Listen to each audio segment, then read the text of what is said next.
একটা অঙ্ক এনেছি দেখো, 3 টু দি পাওয়ার এক্স আপন 3 to the power minus 2 plus 3 to the power x আপন 3 টু দি পাওয়ার মাইনাস 3, অর্থাৎ 3 to the power square minus figure আছে এখানে 36। এইখান থেকে আমরা কীভাবে এক্সের মানটা বের করবো দেখো, সলভ। অঙ্কটা হলো 3 টু দি পাওয়ার এক্স, নিচে 3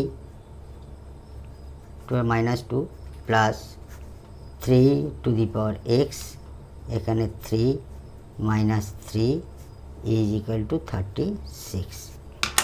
আমরা একটা নিয়ম কি জানি, এ টু দি পাওয়ার এম আপন এ টু দি পাওয়ার এন সমান আমরা কি লিখতে পারি, ভাগের সময় পাওয়ারে পাওয়ারে বিয়োগ হবে, অর্থাৎ এম মাইনাস এন। আমরা এই সূত্র এখানে ব্যবহার করছি। অতএব 3x minus 2 plus 3x minus 3 is equal to 36। অতএব 3 টু দি পাওয়ার এক্স মাইনাসে মাইনাসে প্লাস 2 হলো, plus 3 to the power x মাইনাসে মাইনাসে প্লাস 3 হলো, ইজ ইকুয়াল টু 36।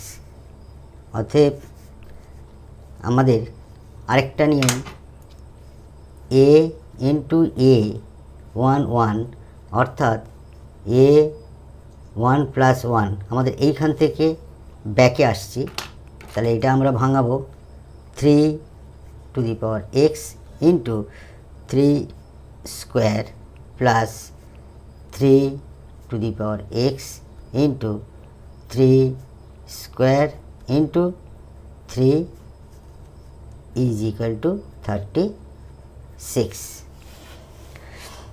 অতএব এটা দেখো এক্স প্লাস 2 প্লাস 1 অর্থাৎ এক্স প্লাস 3 হবে, তাহলে আমাদের এইখান থেকে এইটা কমন উঠবে, এইটা কমন উঠবে, তাহলে x 3 to the power x into 3 to the power 2 common নিলে উঠে গেলে 1 প্লাস এটা উঠে গেলে 3 পড়ে থাকে, ইজ ইকুয়াল টু 36।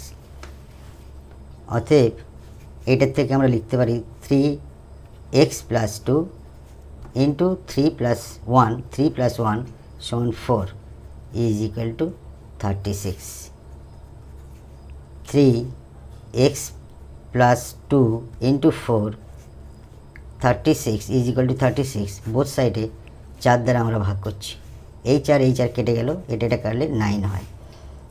অতএব 3 to the power x plus 2 is equal to 9, 3 to the power x plus 2 is equal to 3 square. দেখো বেসটা আমাদের মিল হলো ডান দিক আর বাম দিক।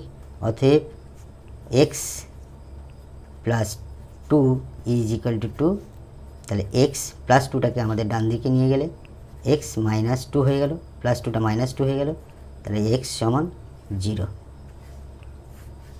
It will be answer. Thank you.